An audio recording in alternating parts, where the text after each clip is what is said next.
It was 3:14 a.m. when the Willow Creek Ranch went from dead quiet to a full-blown circus. A sharp crack split the night-busted gate lock, followed by a guy in a baby blue polo shirt hissing, "You snapped the wrong one, Carl." For members of the Prairie Hollow Homeowners Association patrol crept through the dew-soaked grass, armed with flashlights, clipboards, and the kind of zeal you'd expect from a pack of hall monitors. They weren't packing heat, just a dog-eared HOA rulebook and some paint swatches for approved fence colors. Their mission? Slap 3 violation notices on the ranch and strut back to their cul-de-sac kingdom. What they didn't know was that inside the barn, snoring like a chainsaw and clutching a loaded shotgun, was Hank Callahan, a retired sheriff with a short fuse, a fresh divorce, and zero patience for nonsense.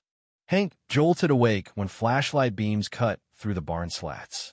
The air smelled of hay and his half-smoked cigar. He grabbed his shotgun before his boots, 40 years of law enforcement kicking in. Peering through the barn door, he spotted a guy in khakis measuring the mailbox with a glowing tape measure. Hank didn't ask questions. He cocked the gun loud. The patrol froze, heads whipping toward the barn. A clipboard hit the dirt, papers scattering like scared birds. One guy, short with a slick haircut and a goofy eagle tattoo, bolted but tripped over a hose. Hank stepped out, shirtless, grizzled, and madder than a wet hen. "You got 10 seconds to tell me why you're messing with my mailbox, or I start listing crimes." The patrol gaped like they'd seen a grizzly. Carl, their ringleader, stammered about Rule 7C, unapproved structures. Hank took 2 steps closer, gun steady. "You broke my gate, trespassed after midnight, and spooked my goat. That's a rap sheet, boys." By sunrise, 3 of the 4 were zip-tied to patio chairs, sipping coffee poured by Hank's mom, Nana Ruth, who'd feed breakfast to a burglar if they sat still. Carl had called his moth there a mistake.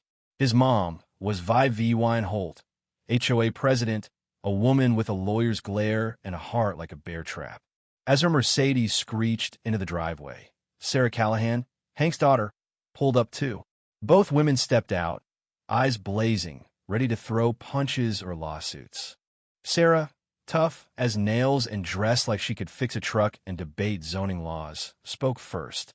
"Ma'am, why's your HOA goon squad breaking into our ranch at 3 a.m.? Vi V. Wine didn't blink. "Your fence is cherry red not approved. And that chicken coop? It's practically on the road. My team was enforcing rules." Sarah scoffed. "They broke in, and one of them peed on our gnome." True story. One patrol guy, terrified of Hank's shotgun, had an accident by the birdbath. That gnome was a childhood art project by Sarah and her brother, Nate. Things got personal. Hank strolled up, cigar lit, shirt half-buttoned.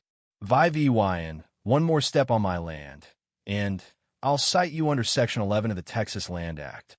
"There's no Section 11, Vi V. Wine snapped. "There's when I say so," Hank growled. Inside, Nate, 28 and deep in a Sir V.Y. Vallis phase, watched through binoculars, a tinfoil hat nearby, just to troll the HOA. His quirky podcast about neighborhood scandals was about to hit the jackpot. Word spread fast, thanks to Nana Ruth's gossip network.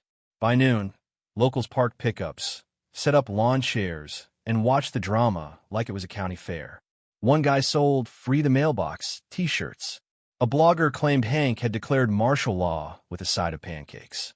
Sarah called the sheriff's office, forgetting Hank was the former sheriff and his old deputies owed him favors. No one touched the case. Vi V. Wine filed a cease and desist. Hank countered with a dusty 1994 ranchstead exemption clause, laminated and hung in the barn. He'd been itching for this fight. That night, Sarah sat on the porch with a beer, eyeing HOA cars parked just off their land, headlights glaring. "They'll be back," she said. Hank grinned. "Good. I sleep better when they're scared." Prairie Hollow bust. The local Facebook group exploded with memes of Hank zip-tying HOA guys. Vi V. Wine went nuclear, holding a press conference by her pristine lawn, flanked by a tired lawyer. She called the ranch an anarchy zone, labeled Hank a V.Y. Gillani, and dubbed the barn a militia hideout. Back at the ranch, Hank fixed the gate, shirtless again, while Nana Ruth muttered about Vi V. Wine's facelift. Sarah stared at a stack of HOA citations red fence, illegal flagpole, actually a clothesline, even aggressive poultry. Nate paced, live streaming to his 7 listeners. They're finding wind chimes now. What's next? Nana sneezes. Hank slammed a metal box on the table. Found this in the shed. Your granddad's. Inside were old papers and a deed for the ranch. Sarah spotted a clause. No HOA rules applied if the ranch had 12 livestock and a resident law officer. Hank, still technically a law officer, smirked. We got 11 chickens and a goat. Need one more. Nate sprinted out, returning with a borrowed duck from a neighbor. Sarah filed the exemption papers. Vi Wine got the letter and, for once, went silent. But Vi Wine wasn't done. She fined anyone who helped the Callahansnick boars, even the hay guy. Nate's podcast became a rebellion hub, with flyers screaming, "Don't let the HOA take your hay." Locals brought animals, goats, a one-eyed llama, a ferret named Spike. The ranch turned into a zoo fortress. Then Carl's son, Ethan, who had a crush on Sarah, spilled the beans over tea. The HOA planned a midnight compliance sweep with private security. Sarah's eyes narrowed. Why do they need guards for a fence dispute? Nate burst in. We're the rebels now. Saturday night, the ranch prepped like it was a siege. Nana Ruth baked pies. Locals brought snacks. Nate handed out walkie-talkies with code names like Goat Fury. At 11:59 p.m., 2 SUVs rolled up. Men in tactical polos stepped out, clutching tasers and clipboards. A drone hummed overhead. Then the goat screamed, and all hell broke loose. Hank strode into the headlights, deed in one hand, shotgun in the other. You're trespassing on exempt land. The lead guard mumbled about codes. Hank fired a warning shot. Ducks charged. The llama spat. Spike the ferret scaled a guard's leg. Nana Rud loved up ye. Nate's live stream hit 4,000 viewers before it crashed. By dawn, the guards fled, covered in feathers.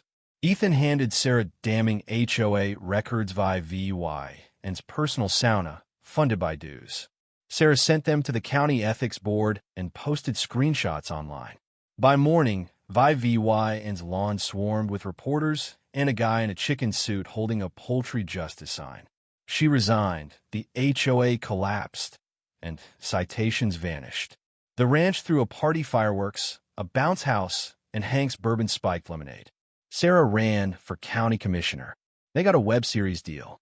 Nana Ruth became honorary mayor. Hank moved back to the house, his shotgun retired. A new sign went up, private property, HOA free since 2025. Trespassers get pie. The war was over, but the legend lived on. Prairie Hollow would never forget the night the HOA picked the wrong ranch. So what do you think? Was Hank a hero or a loose cannon? Should Sarah have played nicer with the HOA to avoid the chaos? And what about VY and was she a tyrant or just enforcing rules? Drop your thoughts below, smash that like button, and subscribe for more wild stories.